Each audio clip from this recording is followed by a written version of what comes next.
Good evening. Tonight, I get to tell you my story about finding home and growing in faith. It's kind of an interesting story. I hope you enjoy it. But before I do that, I want to tell you something kind of funny that happened to me last summer. I was invited to play in a golf tournament. It was a fundraiser for the St. Francis Saints football and baseball teams. If you've ever played in one of these tournaments, you know they have contests throughout the course of the day, one of which is the long drive contest.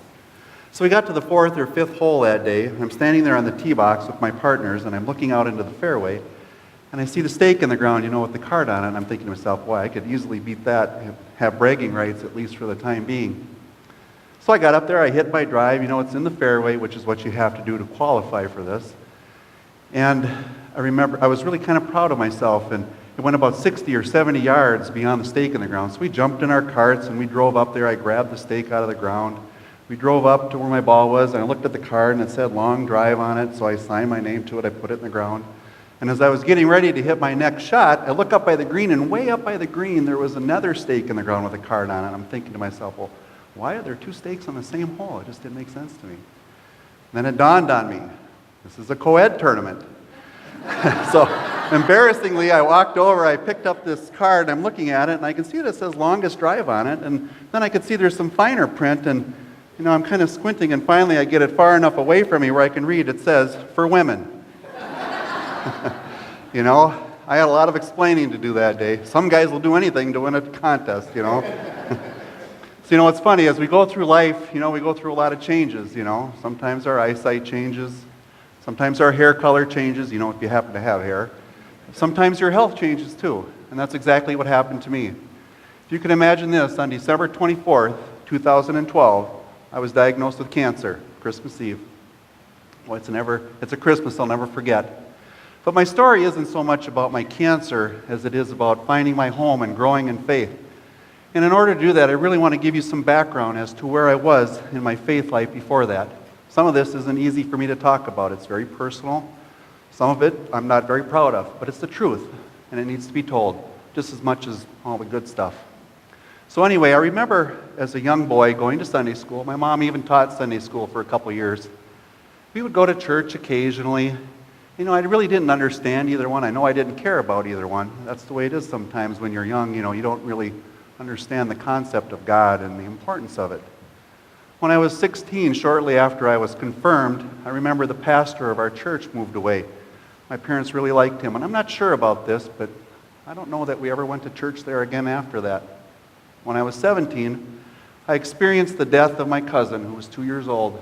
He was preceded in death by his twin brother shortly after birth. And I remember being very sad, very upset, and angry.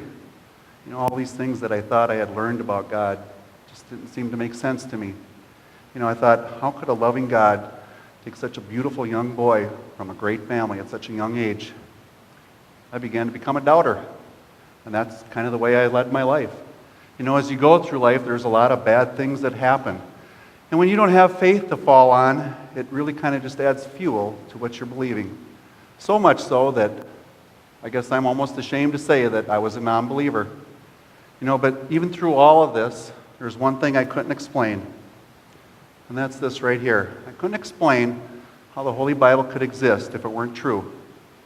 I don't know much about the Bible. I couldn't tell you too many Bible stories, too many Bible verses, or even how many books are in the Bible. I just don't know much about it. And that's kind of the way I was. So now as we flash forward to December 24th, 2012, I'm diagnosed with cancer. In a couple of weeks I would start chemotherapy and radiation. And during that time I had people that came up to me and said, that they were keeping me in their thoughts and prayers. After hearing this for a couple of weeks, I thought, maybe I better pray for myself. I don't really remember what I prayed about. I remember that I prayed more for my family than I did myself. You see, I didn't think it was right that I prayed for myself, being that I had no relationship with God. It was kind of an empty prayer with words just kind of spilling out of my mouth. And I remember opening my eyes and kind of going, I wonder what happens next. A couple more weeks went by. I saw more people, some the same, some different. I had people that told me that their churches were praying for me, or I'd been entered in prayer chains. I was becoming more concerned about my family. And I was even starting to feel a little guilty. People were trying to take care of me that way. And I hadn't even really taken the first step to take care of myself. So I prayed again. And I prayed very much the same way, about the same things. And when I got done, I felt about as empty as I did the first time. You know, my chemotherapy and radiation lasted about 5.5 weeks. And after that, I had about 10 weeks before what would be the first of 4 big surgeries for me. During that time, I did a lot of soul searching. I thought about a lot of things. I thought about my family. You know, I had these visions of my family playing with my dogs in the backyard without me in it. I had visions of my wife struggling through life, just missing me every day. And I was really becoming quite sad about myself. You know, I was afraid that, and this is the truth, I was going to die with an empty heart and a completely incomplete life. You know, I thought it was dragging me down so much that it was just controlling me every day. I was so sad. And finally one day I said, you know what, I need to do something about this. So I prayed again. Only this time I prayed differently. I absolutely poured out my heart in prayer to God. I told him some of the most intimate details and thoughts I've ever had in my life. I thought, you know, if I'm going to build a relationship with God, I need to be comfortable in telling him everything. I prayed for my family. I prayed for myself. I told him I was sorry about who I was in my past and that I hadn't followed him very closely. And I continued to pray this way for off and on, I think for what it was probably a couple days. I don't really remember if it was 2 days or 3 days, what it was, but I remember I was at work. I was kind of still reeling from the effects of all the treatment I had. I was driving down the road and all of a sudden going, wow, I feel absolutely amazing. My body was just alive with energy. I felt tingly from my head to my toes. I told people, I said, you know, I felt the most powerful feeling of love I've ever felt in my life. It's something that I'll never forget. What does this love feel like? Well, the way I described it to people was, you know that moment when you see a loved one that you haven't seen in a long time? That moment you see them and you embrace them or you kiss them and as you're holding them, you just know in your heart that you just love them so very much. That's what I felt. It was very powerful. You know, recently I've thought about that night, actually just in the last few days, and I stand by what I tell you. But could it have been a love developing from me to God through all the prayer I had been doing? I think that's very possible. Nobody really knows for sure, but this much I can tell you. It was real, it was powerful, and it's the truth. When I got home, I called my uncle. I wanted to tell him about it. So I called him up, I told him about it, and I told him, I said, you know, something else is very different. I said, I don't know how to tell you this, but all of a sudden I'm just very comfortable with everything I'm going through. I don't know how to explain this, but I told him, I said, I just know that my family and myself, we are all going to be okay. But I told him, I'm not sure if that means I'm going to live. Well, he told me that he thought it was the Holy Spirit working in my life, which I agreed with, which is exactly why I called him. After we ended our conversation, when I got home, I thought, you know, if God is really trying to reach out to me, I need to find a place to worship. So one day, on a Sunday, when my wife was at work, I jumped in my car and I came to this church. I remember parking in the parking lot and being kind of nervous. You know, this was something very different for me. I hadn't been to church but a few times in the past 20 years. I remember I came in, I sat over in the back, over on the left-hand side there, trying to be unnoticed. And I knew by the end of that first service that I had found my home. You know, home is a very different choice of words for me to use to describe a church. I've never used words like that before, but I felt different here. And for the second time in my life, at the age of 48, I took communion. I felt such a connection coming to church. You know, I was coming every week. There was almost a sense of excitement for Fridays because I knew Sunday was only 2 days away. I just loved coming to church. And after coming for about a month or so, I thought, you know what? I got to come and meet the pastor. I want to tell him about my cancer, and I want to tell him about my story. Surely a pastor would have some insight as to what I was going through. So I made an appointment with Pastor Dan. I came in one morning, and we must have talked for about an hour, hour and a half. We had a good conversation. At the end of all that, he gave me a book to read called Finding My Way Home by Henry Nouwen. Now, in case you don't know, Henry Nouwen was a priest who I think later in life became a caretaker for a group home of people with special needs. He's written a lot of books. I've read a few. They're very good. And I want to share with you part of a story that I came across in this. Now, to kind of summarize as to what's going on, Henry Nouwen was in a bad accident. He had a lot of internal bleeding. The doctors told him that he might not even live through surgery. And then he goes on to write, "Suddenly everything changed. Death was right there in the room with me. I realized that this might be the moment of my death. I felt shocked, and there were many thoughts going through my mind, until I had a further experience. I had never felt anything like it before, because in the midst of my confusion and shock, I became very calm, very at rest. And there was a sort of embrace from God that reassured me and gently told me, 'Do not be afraid. You are safe. I'm going to bring you home.'" You know, as I read that, I almost felt like I could put myself in that story and it would be about me. I felt, remember the way I described to my uncle this feeling of calm and peace I went through? I felt exactly the same thing. Only I've never read this before. I've never even heard it before. I've experienced it and then read about it. It made what I was going through just that much more powerful. I remember bringing the book back to Pastor Dan. I told him about, the story that I had read, and I asked him if he had something else I could read. So he gave me a book called Life Signs by the same person. And in this book, I came across the following paragraph. Henry writes, "Jesus connects joy with the promise of seeing him again. In this sense, it is similar to the joy we experience when a dear friend returns after a long absence." You can about imagine how excited I was when I read that. I mean, almost word for word, we described what it feels like to be in the presence of God. It was just amazing to me. It was affirmation that what I was feeling was absolutely true. I brought the book back to Pastor Dan and told him about that paragraph. I don't really remember what you said about it. I think you found it all very interesting. But I do remember that you said, "Mike, you've got a story to tell here," which is exactly why I'm here today. After that, I was continuing to come to church every Sunday, and people were finding out that I was going to church because it was very different. And I had someone that came up to me and asked me about it. I told them about my experience that I had gone through and where I felt it was coming from.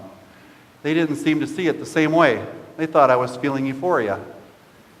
I've thought about that, and I guess I have to politely disagree. But if it was euphoria, what was the source of euphoria? Was it me?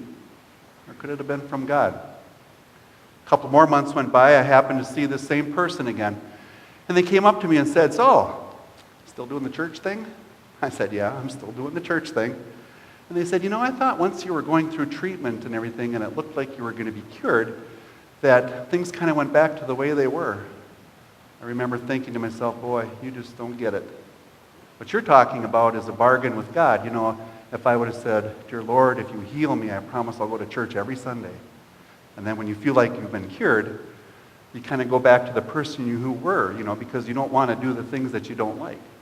That's not what happened to me. I don't really know how to explain this. I don't really understand it, but somehow I've been changed. If you don't believe me, you can ask my wife.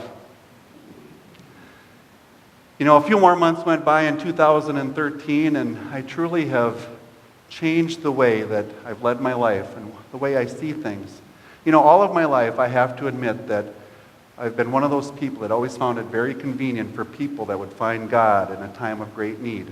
You know what I'm talking about. I guess I'm one of those people. But I'm not so sure now that it's us finding God or God finding us. His way of sort of wrapping his arms around us and reeling us in. In the fall of 2013, I was on my way to work to visit some friends. And I remember calling my mom, and I called her up and I said, Mom, I said, having cancer has been the most positive experience I've ever had in my life. I think she probably thought I was crazy. But I went on to tell her, I said, I've never experienced as much joy in my life as I have this year. I'm not even sure how to define joy. I think it has something to do with the amount of love and care I give somebody else. You see, what I've learned through all this is that it's not what you get out of life, but what you can give in it. What can I do to make someone else's life better? That's really what gives me joy. Over the past year in 2014, I can't tell you how many things I've experienced and then heard about, either through scripture or sermon, continues to make my whole experience just that much more powerful.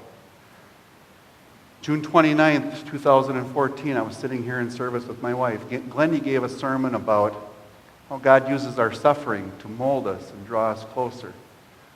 My wife and I sat in the church that day with tears in our eyes because we knew exactly what she was talking about.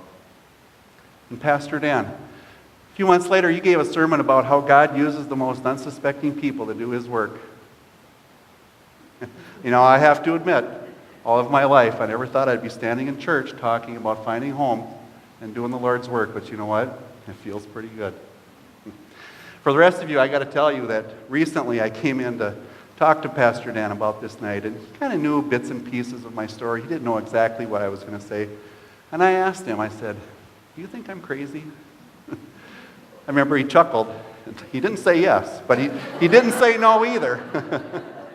Actually, what he said was, "Mike, if you're crazy, then we're both crazy." And I found those words very comforting. You know, I really have found my home here in this church. It's been just a miracle for me. But sometimes my faith is still tested. I have a friend who has a very bad illness. It's not good. And I pray for him every single day. And as the days go by and I get further and further away from this moment in my life when I was going through all this, it becomes more of a memory. Sometimes when my faith is tested, I have to stop and remind myself of where I was and where I am today. And I'm reminded that God is with me every single day. Now, I have to tell you that recently, I sat in the home of my friends, Brett and Paula was explaining to me that the doctors have no medical explanation as to why Brett is still here with us today. And I sat there with just the biggest smile on my face. You know, but wouldn't this whole faith thing be a lot easier if we could just go back in the times of Christ? You know, those days are clicking by too, from when Jesus walked on this earth. If those people could tell us directly, face to face, you know, who Jesus was and what he did. Now, I know even back in those days, it didn't make faith all that easy for some people. But for some of us, it sure would be helpful. Of course, we can't go back to those days. But there's one thing I know for sure. They've done their best to make sure his story continues to be told. We just have to have a little faith. God bless you all. Amen.